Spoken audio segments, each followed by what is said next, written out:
1979년 12월 12일 밤, 이날을 역사는 12.12라고 부릅니다. 그날이 올해도 어김없이 다가오고 있습니다. 그러나 이번 12.12는 그 어느 해와는 사뭇 다릅니다. 5.18 특별법 제정이 공론화되고 전두환 전 대통령이 구속되면서 12.12는 16년 만에 비로소 역사의 심판대에 올랐습니다. 우리 현대사를 터무니없이 굴절시킨 12.12. 그날의 승자와 패자가 갈리던 그 결정적인 순간에 부하에게 피격된 후 체포된 특전사령관 정병주 장군을 기억하실 겁니다. 역사추리 오늘은 정병주 장군을 중심으로 12.12를 해부해보고자 합니다. 그러나 그는 지금 12.12의 증언을 다 하지도 못하고 국립묘지에 안장돼 있습니다. 이곳은 서울 동작동 국립묘지 제1장군묘역입니다. 국가를 위해서 순직한 많은 장군들의 영령이 모셔진 곳입니다. 각각의 묘역에는 동료 군인과 가족들이 헌사한 추모의 글들이 묘비 전면에 빽빽하게 쓰여져 있습니다.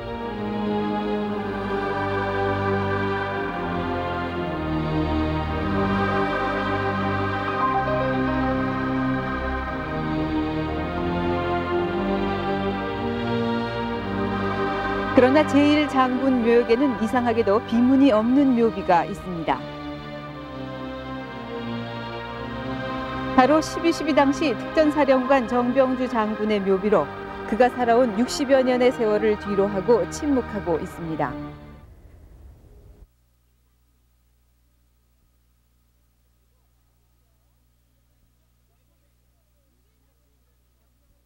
이 침묵은 명령을 생명으로 여기는 군인들이 상관에게 총질을 하고도 버젓이 활보하고 있는 이 세상에서 무슨 할 말이 있겠느냐는 유족들의 뜻에 따른 것입니다.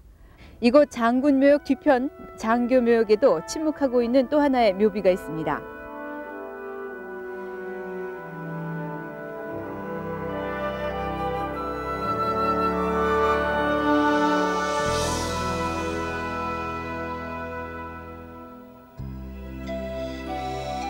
(12.12) 그날 밤 정사령관을 끝까지 보자 하다가 아군의 총탄에 죽어간 김호랑 소령의 묘비입니다. 12.12의 충격으로 실명한 아내마저 4년 전 유명을 달리해 참배할 유족조차 없이 12.12를 맞고 있는 김호랑 소령의 묘비.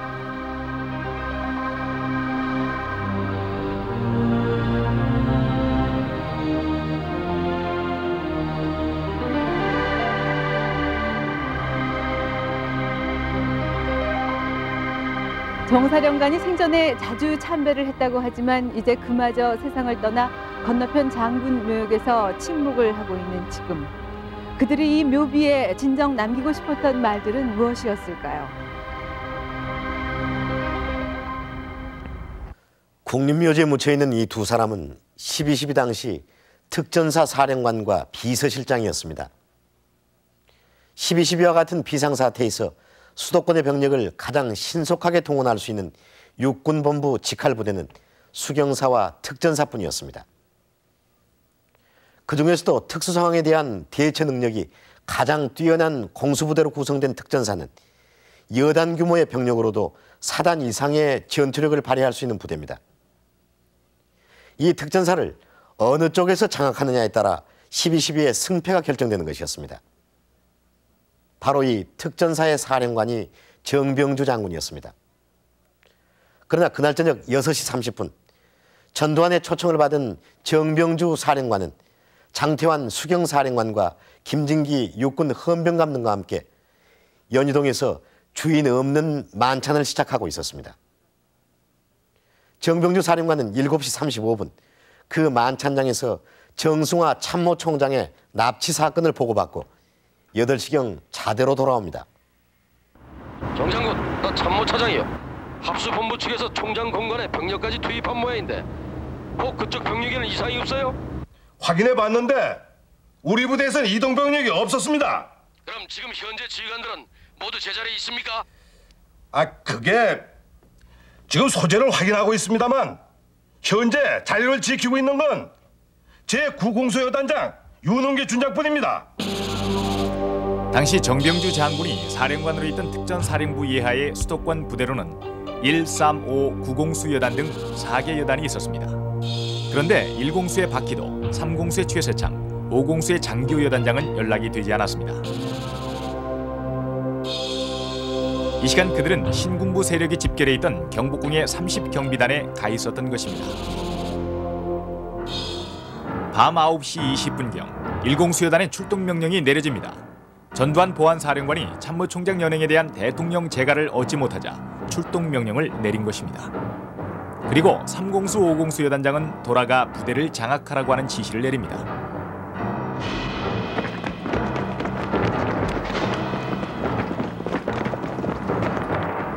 일공수 여단 1대대 병력은 부대 앞 신월동 사거리에 집결해 육본과 국방부를 향한 출동 태세에 들어갑니다.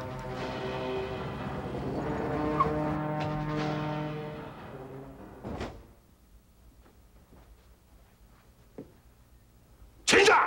너 어디가 떼서 온 거야? 진돗개 하나 비싼 거 이거 몰라? 사령관님, 죄송합니다. 그게... 알았어. 왔으니까 됐어. 지금부터가 더 중요하니까 빨리 3여단으로 가서 지휘치를 지키게. 일단 유사수의 명령이 떨어지면 즉각 임무 수행을 할 수 있도록 부대를 잘 장악하고 있어. 네, 알겠습니다. 단결. 정병주 사령관은 최세창 3공수 여단장이 어디서 오는지 몰랐습니다. 1공수의 출동 움직임을 파악한 육본에서는 즉각 특전사령관에게 1공수 저지 명령을 내립니다.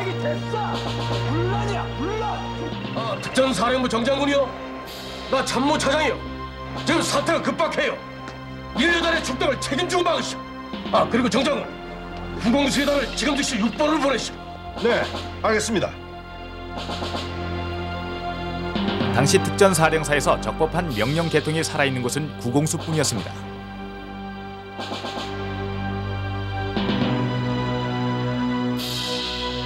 일공수가 여단장 박희도의 명령으로 출동 준비를 완료한 시각, 9공수는 사령관의 명령을 받고 출동 준비에 들어갑니다.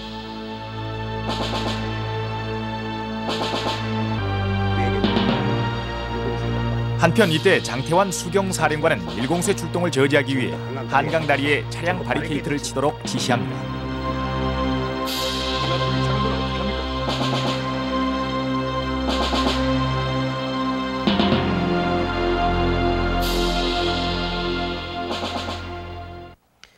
(16년) 전 12월 12일 밤 10시경 한강다리를 지나던 민간 차량과 시민들이 바리케이드인 셈이었습니다. 당연히 시민들의 귀갓길이 묶였습니다. 아마 이때 6번 측의 9공수 여단이 즉각 출동했더라면 합수부 측의 1공수보다 먼저 서울에 진입했을 겁니다. 왜냐하면 합수부 측 1공수의 진입은 맞고 6번 측 9공수만을 진입시키라는 명령이 이미 내려져 있었기 때문입니다. 그러나 9공수 여단은 서울 진입에 결국 실패하고 맙니다. 9공수 여단이 서울에 진입하지 못한 까닭을 짚어봅니다. 특전사 정병주 사령관의 독촉에도 불구하고 9공수 여단은 차량 지원이 되지 않아서 출동하지 못하고 있었습니다. 공수부대는 군수사령부의 차량 지원을 받아야만 작전 수행을 할 수가 있습니다. 그러나 이날 차량 지원은 되지 않았습니다. 한참 있으니까 이제 육군본부 작전처장 데서 또 전화 와서 빨리 출동하라. 곧 전투에 내려갈 테니까 출동해달라. 그래서 제가 이왕이면 터행군 시간 된 다음에 출동하자. 총각을 다치지 않는 이상 터행군 시간 된 다음에 출동하자. 그러니까 뭐 빨리 출동하라고 그러더만 차량 조치고 취해줄 테니까 출동하라고. 알았다고 했는데 차량이 안 옵니다. 그래서 12시는 됐고 해서 그래서 일개대대 자대 차량 일개대대만 끌고선. 한편 1공수가 출동한 시각인 13일 0시 5분 차량 지원을 받지 못했던 9공수 여단도 출동합니다. 결국 명령이 떨어진 지 2시간 15분이 지나서야 겨우 1개 대대만이 출동을 합니다.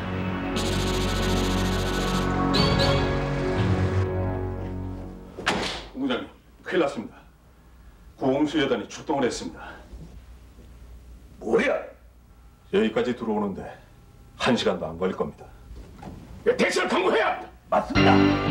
구공수여단의 출동 소식은 합수부축을 당황시키기에 충분했습니다. 수경사에 의해서 한강다리가 통제되고 있는 상황에서 구공수는 누구보다 먼저 서울에 진입할 수 있었기 때문입니다. 전모 차장님, 이보시오. 구공수 여단의 출동을 중지시키시오. 병력을 빨리 부대를 복귀시키란 말이오. 윤 차장, 빨리 부대 복귀 지시를 내지 않으면 큰일 날 거야.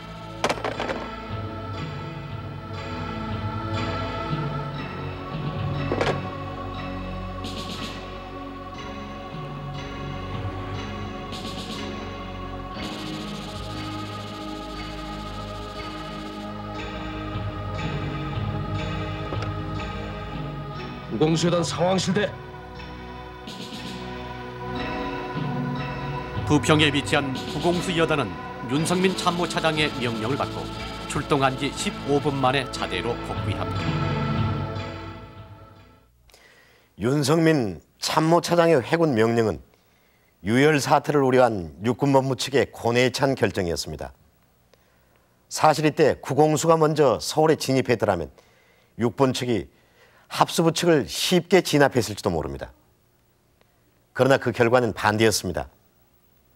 수경사가 관할하는 모든 한강다리가 장태환 수경사령관의 명령으로 통제되고 있는 상황에서 어떻게 그리고 어떤 명령 계통에 따라 합수부 측 1공수의 서울 진입이 가능했을까요? 이날 밤 10시 30분 다시 총리 공간을 찾아간 전두환 일행은 끝내 대통령의 재가를 얻는 데 실패하자 육군의 정식 지휘 계통을 제압하고 사태를 장악합니다. 그럼 저는 지금 즉시 돌아가서 부대를 인솔하겠습니다.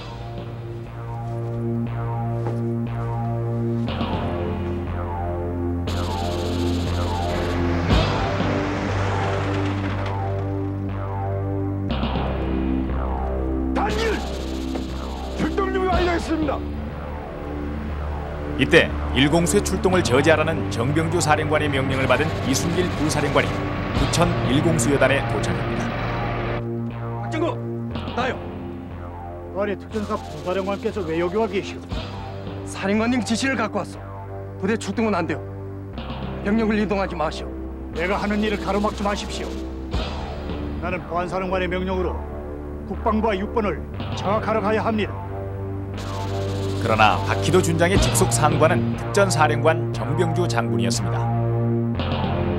그때 직속 상관인 특전사령관이 장태환 그때 반란 세력과 동조를 해서 사실상 병력을 동원하고 합수에 대한 공격 명령에도 같이 가담했을 뿐만 아니라 반란 행위에 같이 바담을 했기 때문에 직속 상관으로서의 명령을 따를 수 있는 그런 위치가 아니었고 그렇기 때문에 따르지 않았습니다.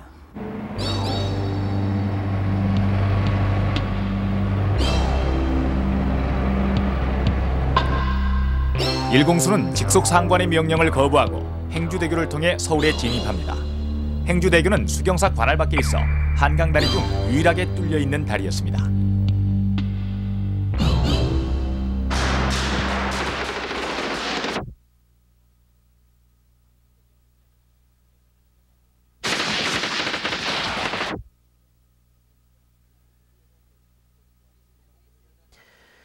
일공수여단이 육본과 국방부를 점령함에 따라 승리는 합수부 측으로 기웁니다. 12.12 당시 특전사 예하의 수도권 부대는 합수부 측에 가담한 1-3-5공수와 육본 측에 9공수가 있었습니다. 부천에 있는 1공수는 육본과 국방부를 점령하고 부평에 있는 9공수는 출동했다가 회군했습니다. 여단장 장교가 이끄는 5공수는 13일 새벽 2시 전두환의 명령에 따라 육본으로 출동하지만 이미 상황이 끝났기 때문에 효창 운동장에서 대기 상태로 12.12의 밤을 보냈습니다. 여기서 3공수여단의 움직임을 눈여겨보아야 될 필요가 있습니다. 3공수는 사령부와 같은 울타리 안에 있기 때문에 정병주 사령관과 가장 가까운 거리에 있는 부대였습니다. 이날 3공수여단의 움직임은 12.12의 성격을 잘 말해줍니다. 네, 알겠습니다. 즉각 시행하겠습니다. 사령관실 부속실로 되죠. 장대인, 나 삼여단장인데 지금 사령관실에 누가 있나? 사령관과 비서실장? 알겠다. 박춘영, 지금이다. 지금 즉시 작전을 개최한다. 삼공수 여단장 최세창은 전두환 보안사령관의 지시에 따라서 15대 대장 박정규 중령을 시켜서 자신의 상관에게 총뿌리를 들이댑니다.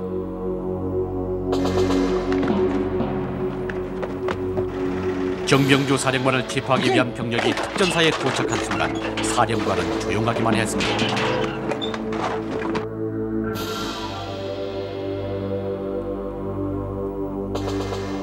이 상황에선 권총을 휴대하지 않는 것이 좋겠어. 그리고 실탄을 장전하는 것은 위험한 일이요. 7발의 실탄으로 뭘 하겠다는 거요? 아닙니다. 사령관님을 해치려는 사람들이 있기 때문에 사령관님을 지켜야 합니다.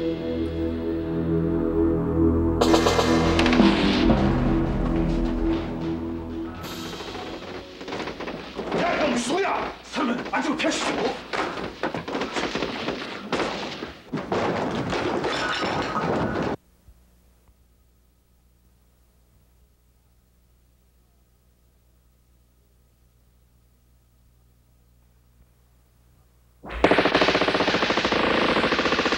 사령관을 보호하기 위해서 저항했던 단 한 사람의 부하 김호랑 소령. 그는 사령관만 남기고 모두 몸을 피하라는 합수부 측의 종용을 거부하고 사령관을 끝까지 지킨 것입니다.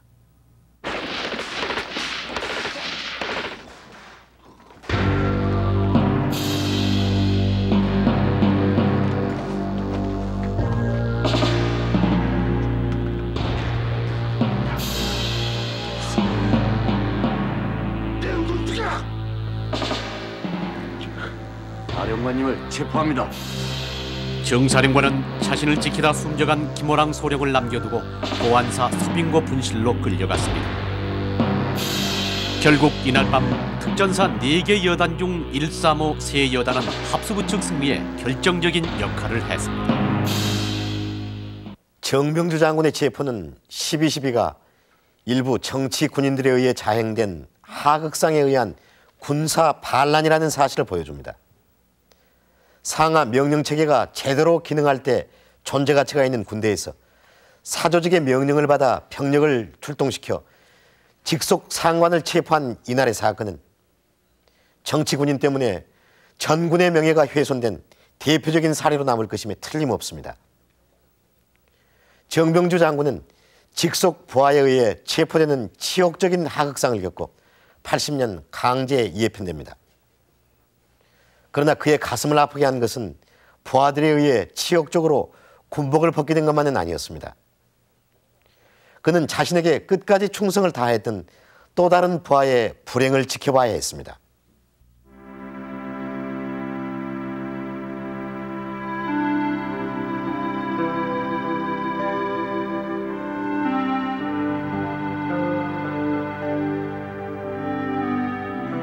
아버님께서 김호랑 중령님께서 그렇게 돌아가시고 그런 데 대해서 상당히 그 평생 갚지 못할 그러한 그 빚으로 그쪽에는 그 자식들이 없기 때문에 아버님이 안 계시더라도 그분들을 꼭 항상 그 받들라는 그러한 그 말씀을 하셨습니다.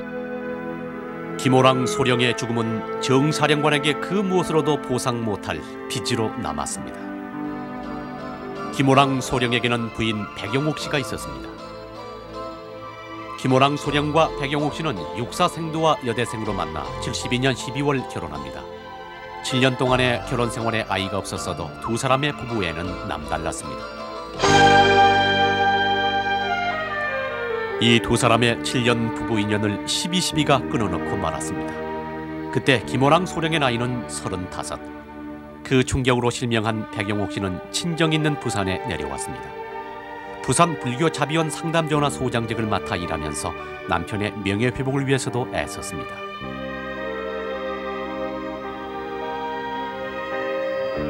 그러나 의지가 됐던 정사령관마저 세상을 뜨자 백영옥 씨는 또 한 번 충격을 받았습니다. 백영옥, 그녀도 4년 전 의문의 죽음을 당해 남편의 영혼 곁으로 갔습니다.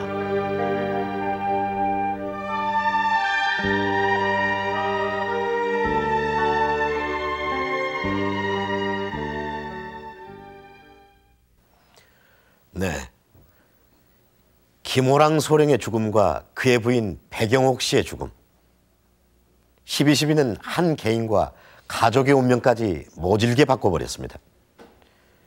12.12 이날 밤에 직속부하의 총에 왼팔을 부상당한 정병주 사령관은 병원 대신 치조실로 끌려간 후 강제 예편당했습니다.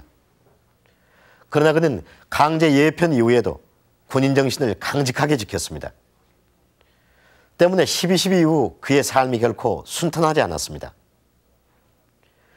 은둔 생활을 하던 그가 다시 세상의 모습을 나타낸 것은 노태우 민정당 대통령 후보가 관훈클럽 토론회에서 12.12에 대한 신군부 측의 정당성을 주장하고 난 직후인 87년 11월 24일이었습니다. 그때 결국 그 움직이라고 하고 나서부터 내 하나 쓰러지는 통에 지휘근이 마비되다 보니까 그거 다 마비가 된 거죠. 7년 세월 동안 입을 닫았던 정병주 장군은 87년에야 비로소 12.12를 얘기합니다.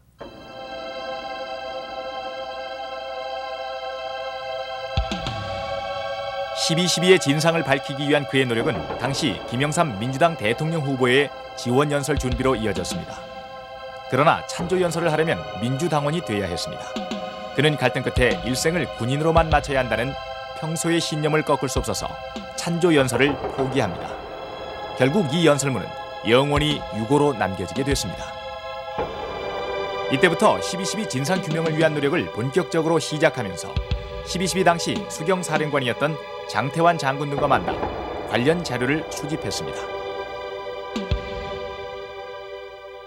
우리들이 살아있는 목적 자체가 우리들의 생을 유지하기 위해서 있는 것보다는 우리들이 응당의 생명을 바쳐서 12.12를 진압해서 해야 될 그러한 우리들의 과업을 우리가 하지 못하기 때문에 거기에 대한 우리들의 속죄로서 우리가 12.12에 대한 진상을 사실 그대로 우리가 이 세상에 밝히는 거예요. 그러나 88년 10월 9일 밤 집을 나간 그는 5달이 지난 후 싸늘한 죽음으로 가족들에게 돌아왔습니다. 정병주 사령관의 빈소 영정 앞에는 정 사령관이 생전에 쓰던 성경책이 펼쳐져 있었습니다. 그의 성경에는 마태복음 26장 중 배반을 약속한 유다라는 부분에 밑줄이 그어져 있었습니다. 스승 예수를 밀고 해서 십자가에서 죽어가게 한 제자 유다. 정병주 사령관은 왜 배반의 유다 이 규절을 기억하고 싶었던 것일까요? 정병주 사령관은 89년 3월 한 군부대 근처 야산에서 나무에 목매 숨진 채 발견됩니다. 경찰은 당시 정병주 장군이 사업 실패 등을 비관해서 자살한 것으로 추정했습니다. 그러나 가족들은 그가 자살해야 할 어떤 이유도 없다고 강변합니다. 게다가 그의 죽음에 대해서는 아직도 풀리지 않는 의문이 많이 남아 있습니다. 정병주 사령관의 죽음에 어떤 의문점이 있는지 짚어봅니다. 1989년 3월 4일 경기도 양지군의 이름 없는 야산에서 정병주 장군은 처참한 모습의 시신으로 발견됐습니다. 이곳에서 그는 지난 9년 세월에 대한 한마디 말도 남기지 않고 홀로 쓸쓸히 숨져갔습니다. 검시 결과는 목이 압박을 받아 질식사한 것으로 돼 있습니다. 결국 경찰은 비관 자살로 수사 결과를 발표했습니다. 경찰의 이 같은 발표는 정병주 사령관이 30년 전부터 알아온 당뇨병으로 건강이 악화됐고 강제 예편된 뒤로는 심한 우울증세도 보였으며 최근에는 자신이 투자한 조카의 공장 도산으로 걱정해왔다는 점에 근거하고 있습니다.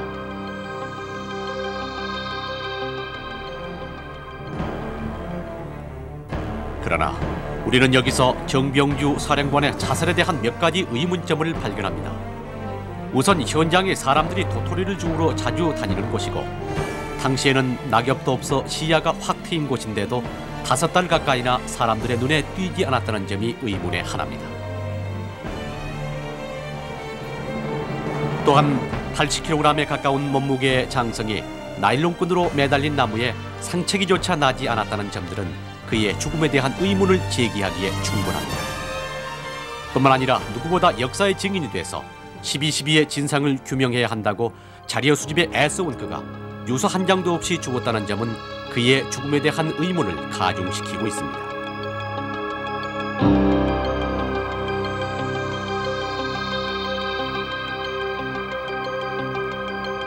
지금 그 현장에는 당시의 나무마저 베어지고 없습니다.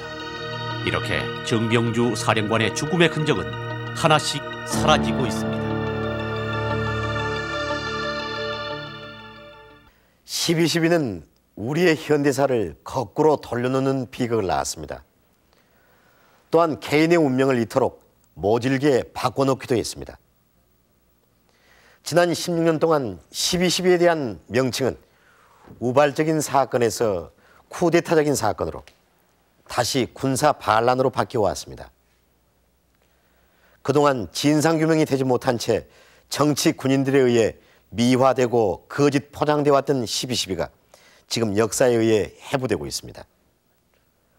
5.18 특별법이 제정돼 12.12에 대한 진상이 명명백백히 규명되는 날, 국립묘지에서 침묵하고 있는 정병주 사령관의 비문도 가득 채워질 것입니다. 그날 그의 비석에 어떤 글들이 새겨질까요? 오늘 역사출이 여기서 마칩니다.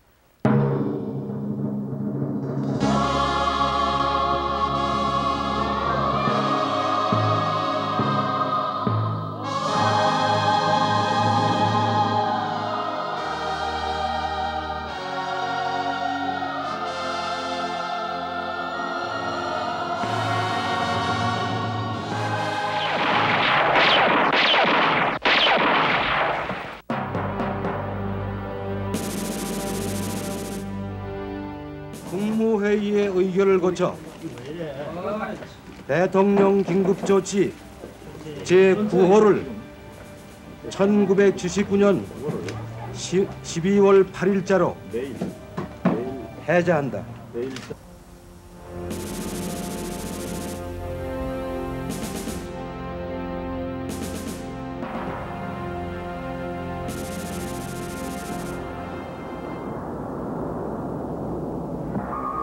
앞으로 특별한 사정이 없는 한 1년 정도면 국민의 대다수가 찬동할 수 있는 내용이 담긴 헌법을 마련할 수 있을 것으로 생각하며 유신 시대는 끝났다. 전국은 점차 안정을 되찾아갔다. 민주화에 대한 기대로 국민들은 희망에 부풀어 있었다. 그러나 16년 전 오늘 12월 12일 밤의 총선은 모든 것을 뒤바꿔 놓았다. 우리는 그날을 이제는 12.12 군사 반란이라고 부른다.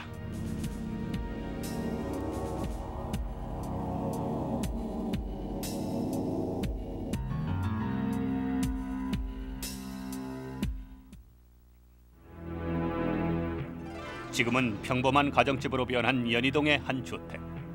그러나 16년 전 12월 12일 그날 밤 6시 30분 이 집에는 당시 합동수사본부장인 전두환의 초청을 받은 3명의 육군 장성들이 모여들었다.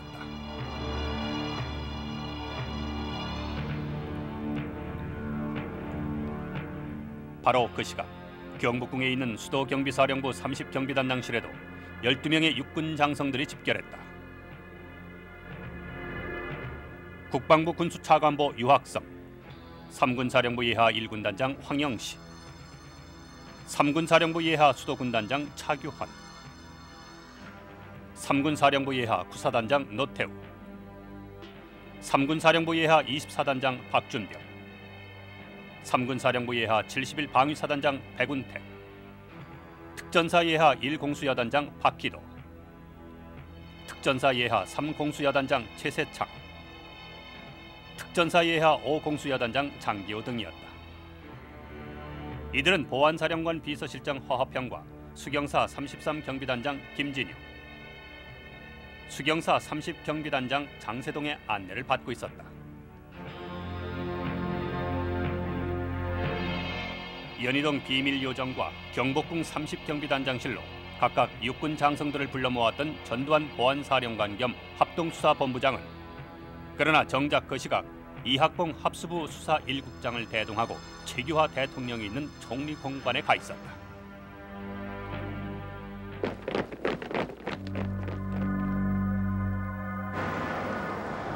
20분 후인 6시 50분경 무장한 33헌병대 중대 병력을 이끌고 우경영과 허삼수 대령이 보안사 서빙고 분실을 출발했다. 한남동에 있는 육군 참모총장 공관이 그들의 목적지였다. 형들! 누가 그런 짓을 했어? 내가 계엄사령관이야! 대통령 말고는 그런 지시를 낼 사람이 없는데 대통령이 그런 지시를 내렸나? 단 7분 만에 정승화 총장은 연행됐다. 물론 대통령 재가도 사전 구속영장도 떨어지지 않은 시간이었다.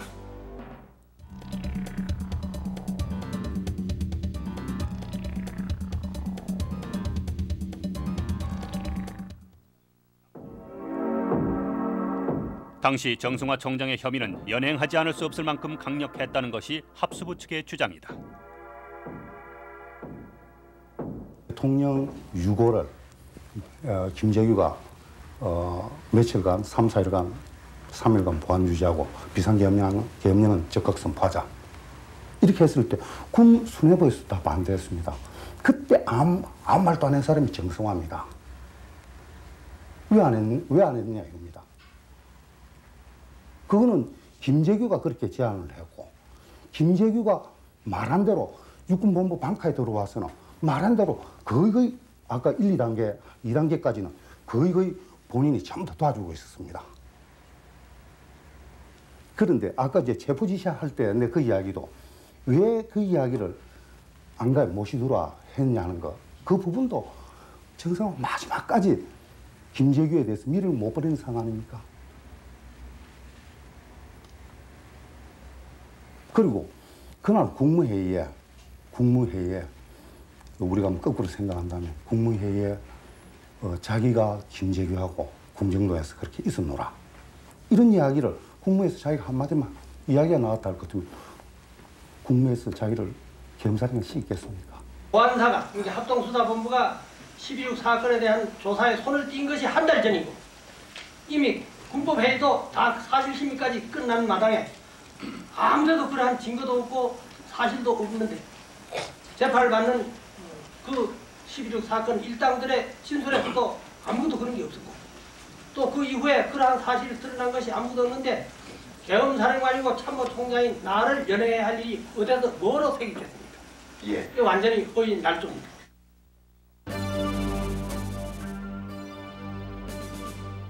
지금까지 합수부 측은 정 총장의 연행이 12.6 사건의 수사를 위한 것이므로 아무런 법적인 하자가 없다고 주장한다. 박정희 대통령이 시해된 12.6 사건을 보다 철저히 수사하기 위해서 불가피하게 취한 조처였다는 것이다.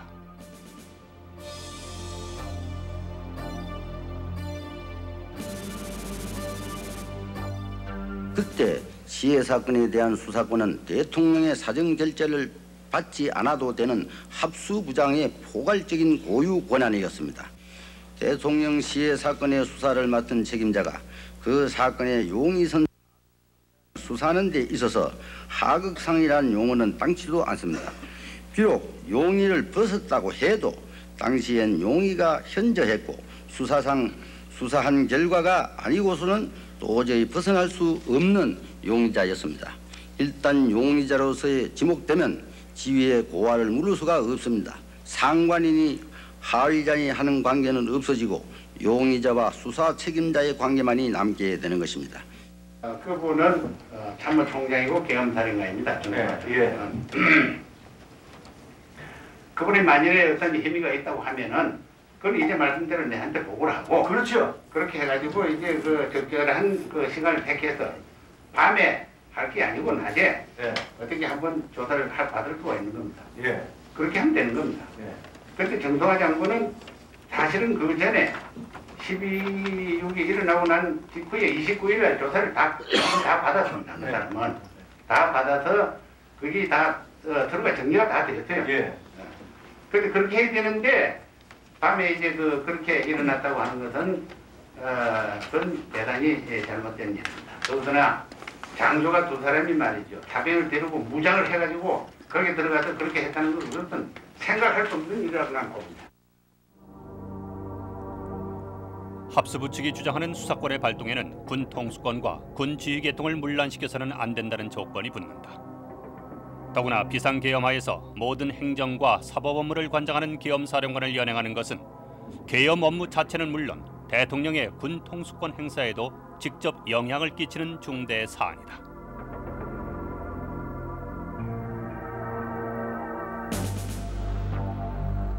따라서 계엄사령관을 임명하고 경질시킬 권한이 있는 대통령과 그 제청권을 가진 국방부 장관의 승인을 사전에 받아야만 육군 참모총장을 연행할 수 있다.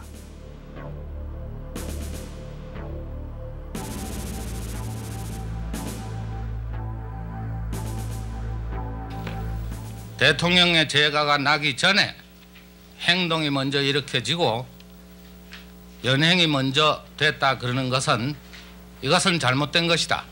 그러니까 그냥 재가를 해줄 수는 없다. 그러는 태도 됐다 그런 겁니다. 좋습니다. 설령 합수부 측의 주장대로 긴급 구속의 경우라고 하더라도 형사소송법상 48시간 안에 정식 영장을 청구해서 발부받아야 한다. 그러나 연행한 지 19일이 지난 12월 31일에야 비로소 구속영장을 발부받았다.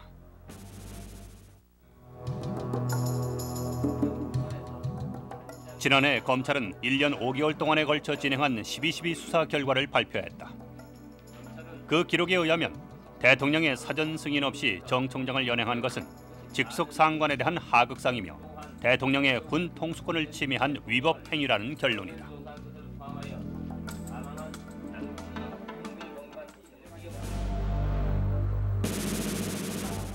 정 총장을 연행하러 왔던 우경윤과 허삼수 대령은 수경사 예하부대인 33 헌병대의 1개 중대 병력을 동원해 놓고 있었다. 그렇다면 각각에서 지원이라도 하셨을게. 내가 직접 확인하기 전에는 그런 조사에 응할 수 없어. 부관! 부관! 정 총장 수행부관인 이재천이 전화를 걸려고 하는 순간 12.12 그날 밤 최초의 총성이 울렸다. 조용히 가시오.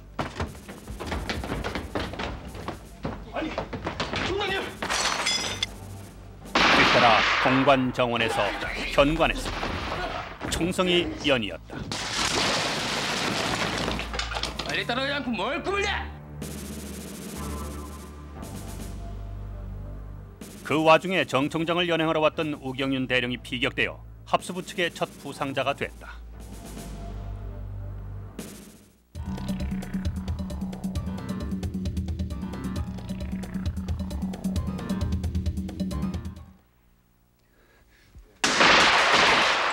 합수부 측은 지금껏 공관 측에서 먼저 우경윤에게 총격을 가한 것이 그날 밤 사태 발전의 원인이라고 주장한다.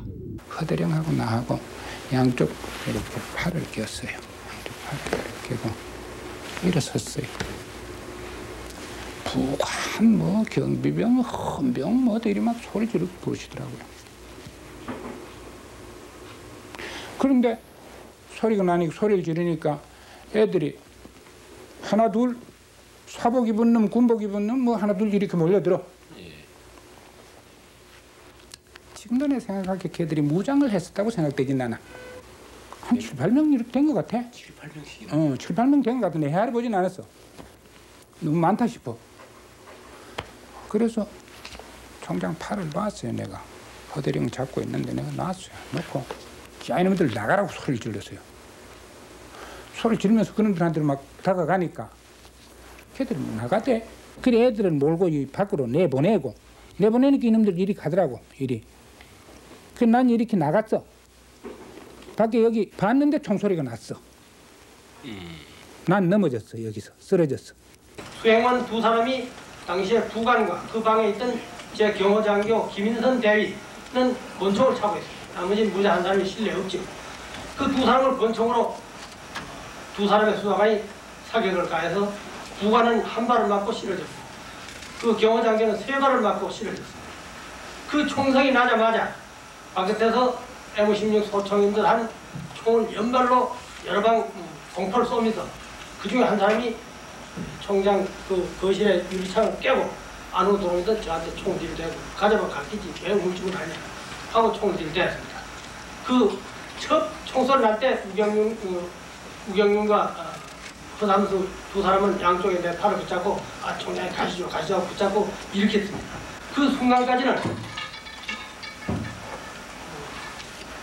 우경련도 다치지도 않았고 내는 아무것도 그 주위에 보이질 않았습니다.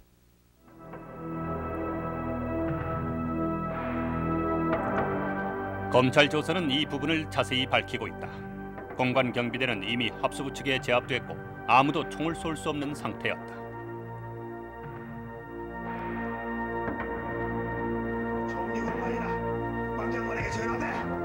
최초의 총성이 울렸던 총장 부관실도 마찬가지였다. 이재천 총장 수행부관이 전화를 걸기 위해 다이얼을 돌리는 순간 합수부 측의 한길성 소령이 권총을 발사했다. 순간 건물 밖으로 뛰어나가는 공관 요원들을 뒤쫓으며 총을 쏘던 우경윤 대령이 피격됐다.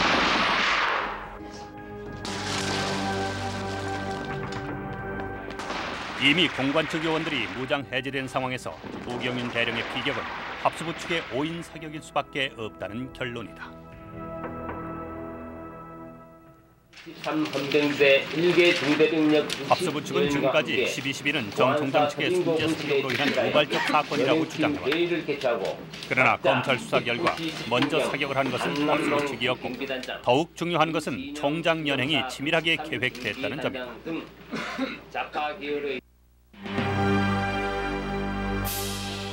12월 초순 전두환 합수본부장이 이학봉 수사 1국장에게 정승화 총장 연행 계획을 수립하라고 지시했다. 연행 장소로는 육군 참모총장실, 이동중 노상, 총장 공관 등이 그 대상이었다. 이학봉은 그중 총장 공관을 연행 장소로 채택하고 12월 8일 전두환에게 보고했다. 6번 헌병감실 범죄수사단장 우경윤 대령은 다음 날인 12월 9일 전두환으로부터 구체적인 준비에 착수하도록 지시받았다. 이날부터 보안사 인사처장 허삼수 대령은 이학봉, 우경윤과 함께 한남동 공관천을 사전 답사하는 등 정 총장 연행에 필요한 준비에 들어갔다.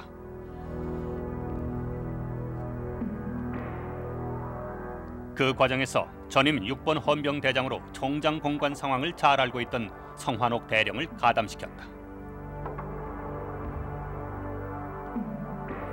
최성립 수경사 33 헌병대장도 끌어들였다.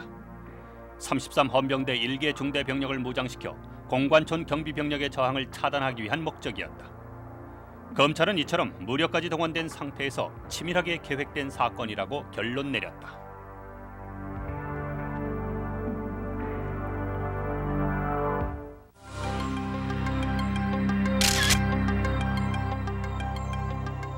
이날 경복궁에 모였던 사람들 중 1군단장 황영시, 수도군단장 차규헌, 구사단장 노태우, 24단장 박준병 등은 3군 사령부 이건영 사령관의 지휘를 받는 예하 부대다.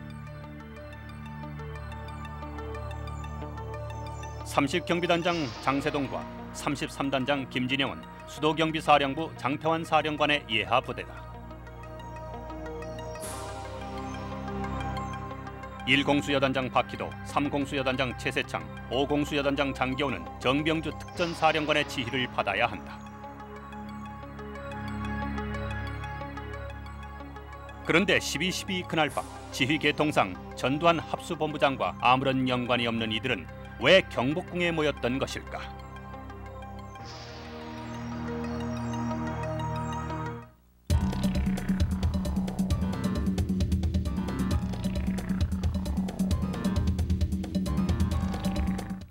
(30단의) 장성들이 모이게 된 동기는 합수본부장이 정승화 계엄사령관을 연행하게 되는 배경을 설명을 하고 이해를 구하기 위해서 모인 그런 그야말로 참 단순한 그 모임이었습니다. 따라서 그 30단에 모였던 장성들은 사전에 서로 만나본 그 모임을 한 일도 없고 동시에 이 사전 사후를 막론하고 무슨 뭐 군 부대를 동원할 계획을 논의하거나 뭐 그런 것도 없었습니다.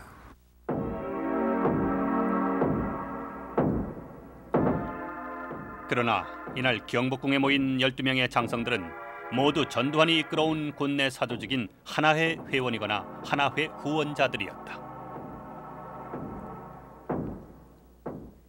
왜 그게 선택됐다고 생각하십니까?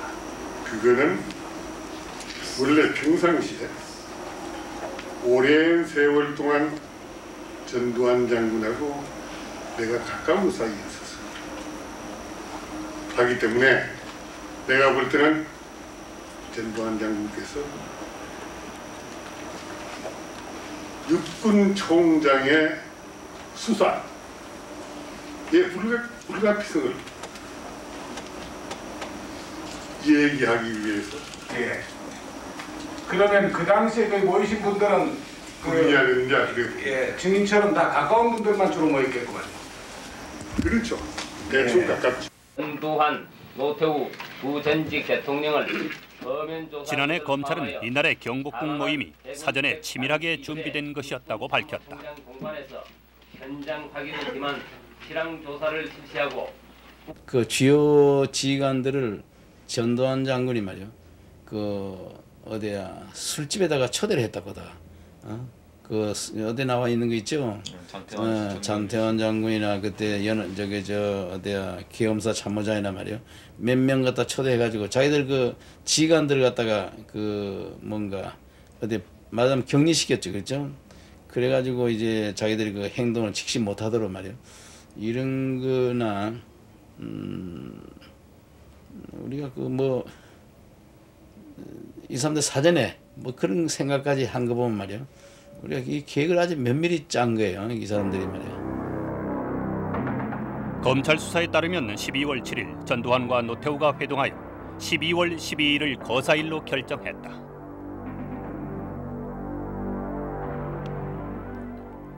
(11월) 중순부터 이미 전두환은 구체적인 움직임에 착수했다. 차규헌, 황영시, 유학성, 노태우, 박준병 등과 접촉하며 정 총장 연행 문제를 사전에 협의했던 것이다.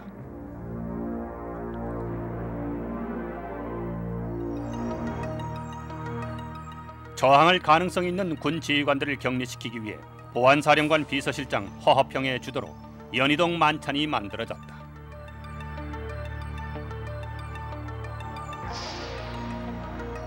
이 같은 치밀한 계획하에 연희동 요정에 초대된 주요 지휘관은 수경사령관 장태환, 특전사령관 정병주, 육군 헌병감 김진기 장군 등이었다.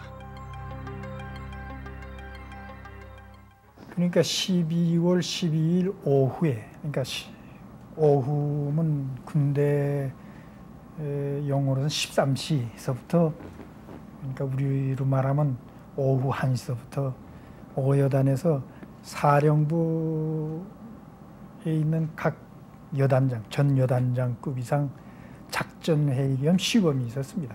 내가 저녁을 살 여량으로다가 쪽지에다가 오늘 저녁 시간이 있으면 저녁이나 먹고 가라고 쪽지를 쭉 돌렸더니 135 여단장이 전부 약속이 있다고 안 낸다고 해가지고 그날 저녁은 먹지 못하고 시범이 끝나자 그대로 헤어졌습니다. 근데 시범이 끝나자마자 정병주 사령관은 정병주 사령관 나름대로 무슨 약속이 있다고 그러고 빨리 떠나가버리고 사령관이 떠나가니까 135 여단장이 또 떠나가버리고 그래서 나머지 여단장은 자동적으로 이제 그냥 헤어졌습니다. 그러니까 정병주 사령관은 전두환 보안사령관 지시에 의해서 참모장 우국일이가 초대하는 그 주연에 갔었고 연희동에서 그 보안사령관이 주최하는 그 연회로서 헌병감, 장태환 수경사령관, 특전사령관 셋을 그 초대하는 그 모임에 갔었고 135 여단장은 경복궁 내에 있는 산십단에 그 별도로 자기네 그 측 요원을 집합시키는데 그 회의에 이제 참석하게 된 거죠. 나중에 알고 보니까 그렇게. 12월 9일 전두환은 수도권 일대에서 병력을 동원할 수 있는 3명의 장성을 만났다. 박준병의 24단은 육군 최정예의 전력을 갖추고 있는 이른바 별동대였다. 이 때문에 박준병이 경복궁 모임에 참여한 것은 12.12의 성패와 직결될 만큼 상징적인 의미를 지니는 것이었다. 전두환의 지시로 삼공수 여단장 최세창은 12.12 그날 밤 직속 상관인 정병주 특전사령관을 체포한 후 경복궁에 진주했다.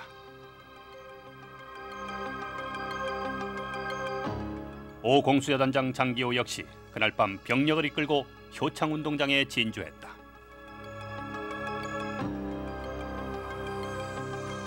(12월 10일) 전두환은 일공수 여단장 박희도를 별도로 만났다. 바로 이 박희도가 이끄는 일공수 여단은 12.12 그날 밤 국방부와 육본을 점령하는 쿠데타의 행동부대 역할을 충실히 수행했다.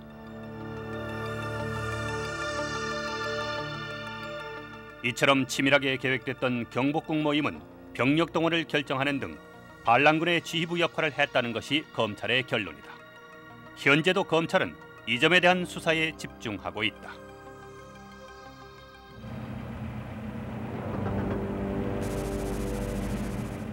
(12.12) 그날 밤 전후방에 대규모 군 병력이 이동했다. 물론 군은 병력을 출동할 수도 있고 또 무력을 사용할 수도 있다. 그러나 병력 출동과 군의 무력 사용을 정당화할 수 있는 근거는 단 하나. 국민의 생명과 국가의 안전을 지키기 위한 경우뿐이다. 바로 이 점에서 병력 출동을 누가 먼저 했는가 하는 것 역시 중요한 쟁점이 된다.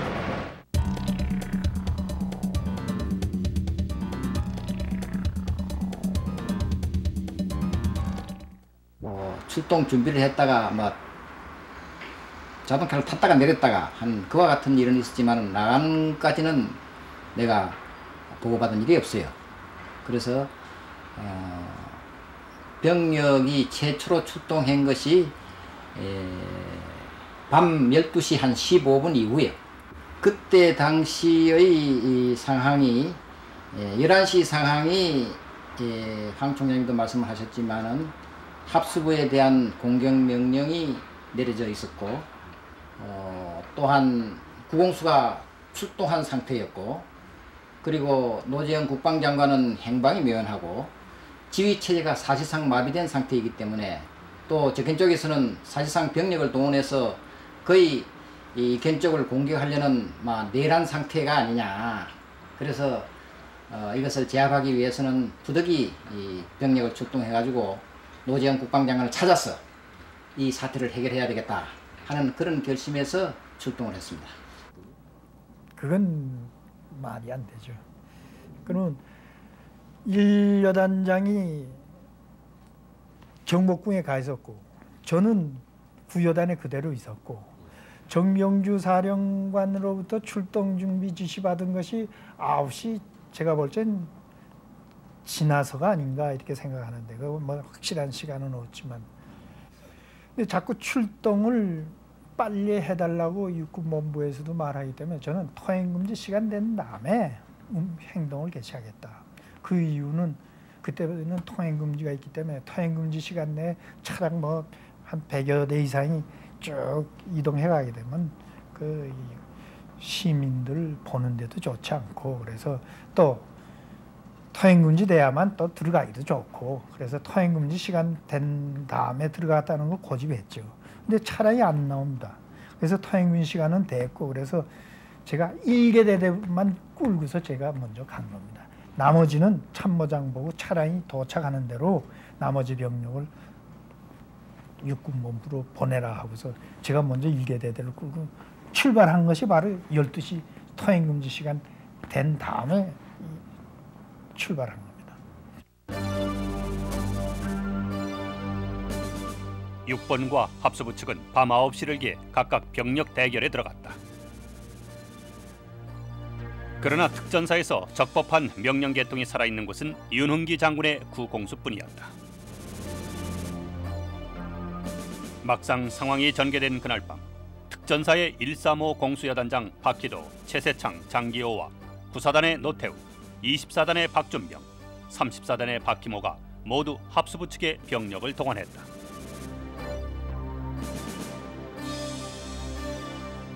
반란군 진압을 위한 육본의 지휘를 받은 병력은 구공수여단과 26사단 그리고 수도기계화 사단뿐이었다.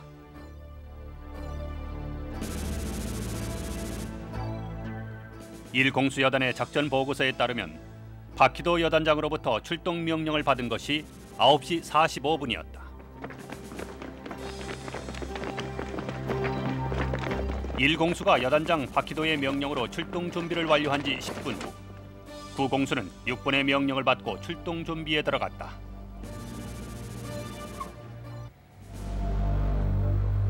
13일 0시 5분 박희도 여단장으로부터 직접 출동 지시를 받은 일공수는 서울을 향해 출발했다.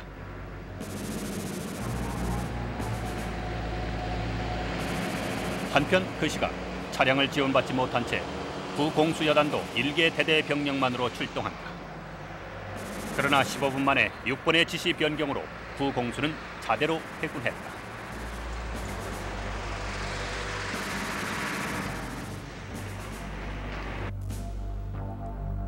이날 밤 병력을 최초로 출동시켜 무력을 사용한 부대는 합수부 측의 일공수였다. 그러나 보다 더 중요한 것은 누가 먼저 출동했느냐보다는 누가 적법한 지휘 체계를 따랐느냐 하는 것이다. 내가 부대에 12시 이후에 도착을 해가지고 합수본부장하고 무사히 도착했다. 사살 명령이 내려져 있는데 무사히 도착했다고 해서 서로 통화가 있었습니다. 그래서 노재현 국방장관을 찾기 위해서 육군본부와 국방부로 지금 사태가 악화가 되어 있으니까 상황실을 장악을 해서 국방장관을 좀 찾아줬으면 좋겠다 하는 그런 요청도 받았습니다. 군본부가 병력을 동원할 수 없는 입장이라든가 그 고립된 상태를 누구보다도 확실하게 파악하고 있는 그런 입장에서 전후방에 병력을 동원했다는 것은 국가의 위기를 아랑곳 하지 않는 명백히 이것은 군사 반란이고, 설사 육군본부가 병력을 출동했다 해도 그게 대항해서 병력을 출동한 것은 어떠한 명분으로서도 그것은 정당화할 수가 없는 겁니다.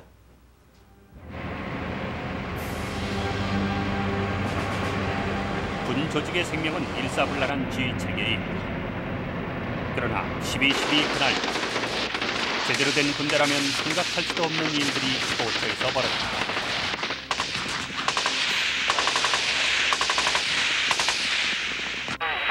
예. 50분에 여보세요? 뭐라고? 받았습니다. 어디로 출동 안 하고? 우선 삼성기까지 가도록 하겠습니다. 어디? 누가 그 출동명령 내렸는데? 사단으로부터 받았습니다. 사단장? 네, 사단으로부터 받았습니다. 그 출동하면 안 되겠는데? 그 내가 사단에 다시 연락할게. 좀 기다려. 사단님 받습니다. 우선 그 출동하지 말고 기다려요. 출동하면 안 돼. 여보시오? 3군 사령부 예하의 구사단 30연대장 김봉규는 밤 10시경 노태우 사단장으로부터 출동 준비 지시를 받았다고 이건영 사령관에게 보고했다. 그 즉시 이건영 사령관은 구사단 참모장 구창회에게 전화로 병력 출동 유무를 확인한다.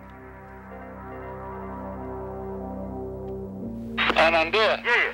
그런데 지금 30년대에 어디 출동한다고 그러는데 어디서 출동명이 내려갔는가? 예?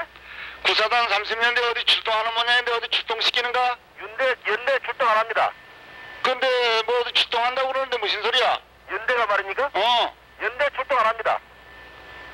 지금 구사단 30년대장이 저 삼성이까지 출동한다고 전화가 왔는데 연대 출동 안 합니다. 그 사단에서 그런 지시한 거 없어? 예, 연대 출동하라는 말은 없습니다. 그럼 어디 출동하는 게 있나? 여보시오? 예. 그거 출동하면 안 돼. 예. 근데 그 출동하게 가는 거지 그거 가면 안 되는데. 얘네한테 확인해 보겠습니다. 어떻게 된 거예요? 그거 좀 확실히 좀 알아봐. 예. 그 출동하면 안 되게끔 내가 연락했는데 왜 출동 안 하나? 예, 제가 확인해 보겠습니다. 확인해서 내한테 보고 좀 해요. 예. 출동하면 안 돼요. 예. 출동 명령을 내려놓고도 출동하지 않는다고 거짓 보고를 하는 이런 상황은 이날 밤 곳곳에서 벌어졌다. 이 통화 이후 중앙청으로 진주한 구사단의 출동. 그것은 실로 중요한 의미를 띈다. 이날 밤 노태우 소장이 출동시킨 구사단은 서부 전선을 지키는 중요한 전방부대였다.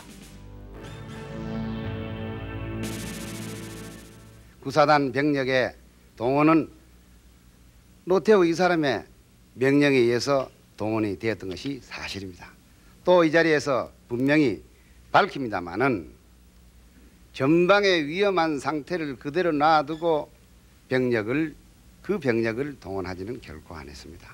전방의 모든 조치를 다 강구해놓고 동원된 그 병력은 서울 근교에 있는 예비 병력의 일부라는 것을 분명히 말씀을 드립니다. 서부전선은 적이 만일에 전장을 도발한다면 주공이 될 만한 가장 수도에 가차운 주 접근로입니다. 현재 우리가 서부전선에 대비하고 있는 병력은 구사단을 다 포함해도 넉넉한 것이 아닙니다. 그렇기 때문에 어떤 경우든 후방에 있는 추가적인 부대를 보다 투입해야 할 그런 상황이 발생한다면 해야 할 사항이지, 거기에서 일부 병력이 빠져나와도 든든하다 하는 것은 저로서는 도저히 이해하지 못하는 그러한 상황입니다. 34단장 박희모는 이건영 사령관의 명령을 거부. 거기 군단에 안 가 있어? 그러면 저 부대는 확실히 내가 얘기한 대로 저 함부로 동원하지 마라. 그럼 내가 다시 한번 주의 주는 거야. 오케이. 그저 내가 직접 얘기한 게 움직이지 말아요. 오라이. 사령관의 거듭된 지시에도 불구하고 박희모는 일공수 여단에게 행주 대교를 열어준 뒤 병력을 출동시켜 고려대학교로 진주했다. 황영시 1군 단장의 요청에 따름으로써 박희모는 이건영 사령관의 지시를 무시해버린 결과가 됐다.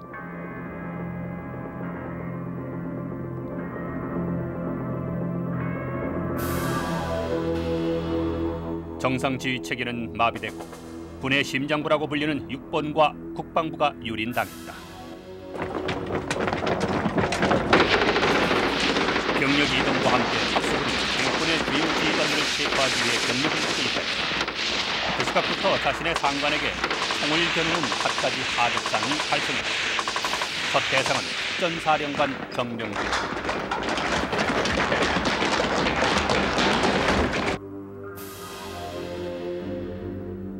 13일 0시 30분경 삼공수 여단장 최세창이 직속상관 정병주 장군을 체포했다.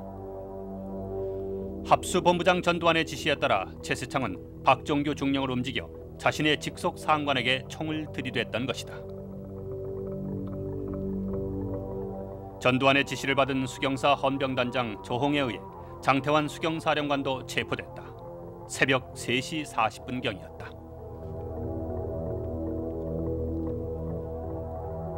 장관으로부터 연락을 받고 국방부로 들어왔던 이건영 3군 사령관은 국방부 청사에서 체포됐다.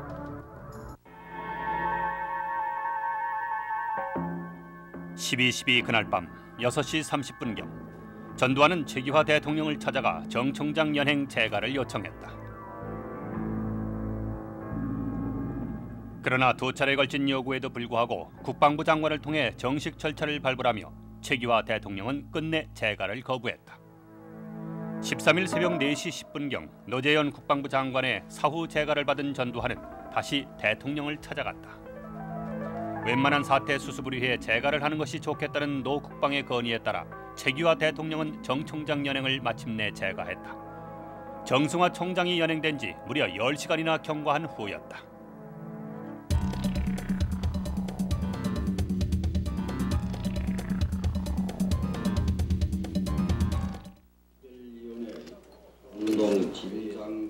(89년) 국회 정원에서 전두환은 정 총장 연행 문제는 대통령의 사후 재가를 받았기 때문에 아무런 문제가 없다고 주장했다.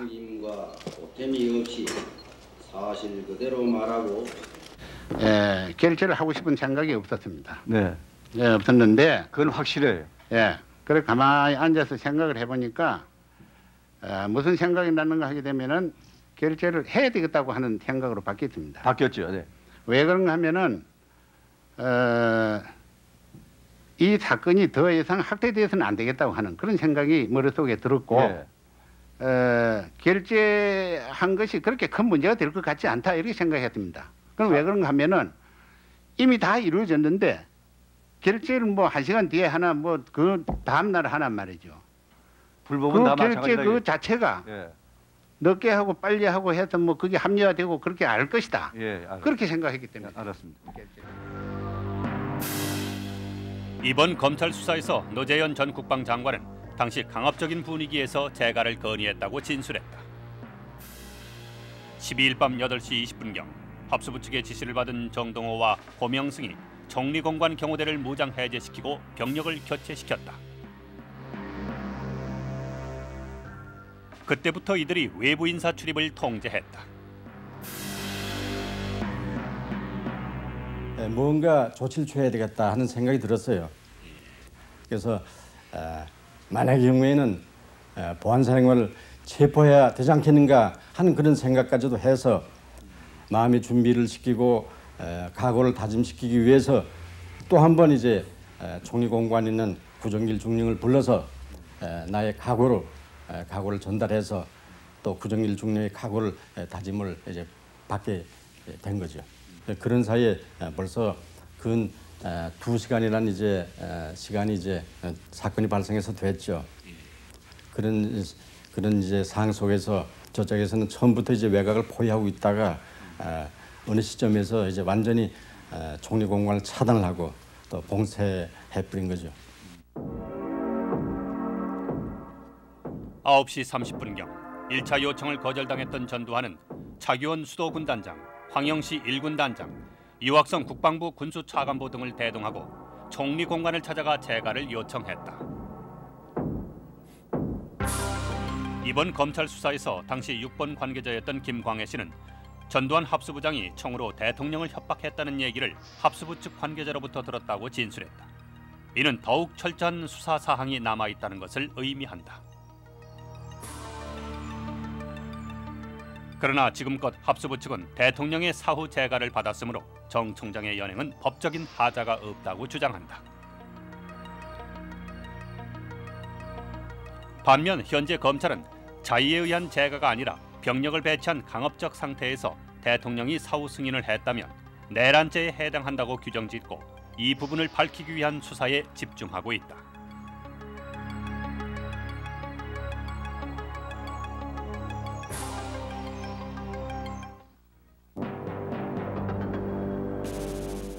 (16년) 전 12월 12일은 반란군의 승리로 끝났다. 그 밤이 하얗게 지났을 때 낯선 거리에는 대통령 시해 사건 혐의로 정승화 총장이 합수부에 연행됐다는 소식이 전해졌다. 서울 시민들의 눈에 들어온 것은 중앙청 앞에 삼엄하게 포진한 무장 군인들. 거리에 늘어선 낯선 탱크들이었다.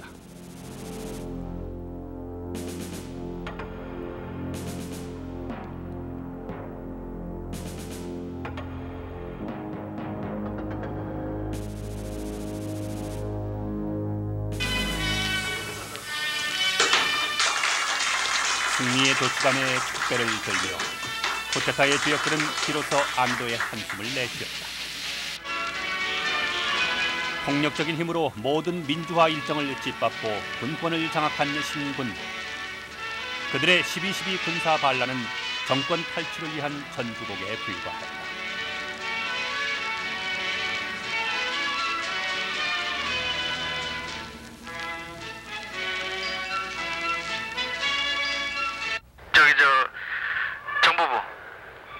정보부는 좀 차기원 씨가 얘기가 있어요. 그럼 우리 여기는 뭐 유학성 씨가 지금 뭐 분명히 오른다는 것 같은데. 네, 아직 결정 안 됐대요, 저런데. 네, 1군에는 황영 씨. 황영 씨? 네. 합참의장도 뭐 견해 바뀌었다 뭐 이런 얘기들이 있던데. 합참의장도 아마 바뀔 것 같아요. 이번에 이름이 많으니까 육사교장 뭐 해가지고 상당히 아마 오늘 내일간에 아마 매듭이 칠 것 같아요. 그 원로들 싹 바뀌면. 그렇죠. 응? 에디터들로. 우리 박형아한테 한 자리 없는가? 그래서 이번에 바로 그냥 장군으로 해가지고 그냥 어디 한 자리 할까 싶은데 좀 사양을 하고 있습니다. 장군은 그만두고 뭐 거기 없잖아. 옆방이나 밀지 뭐. 이들 두 장교의 말처럼 쿠데타 주역들은 12.12 직후 군부의 전면에 화려하게 부상했다.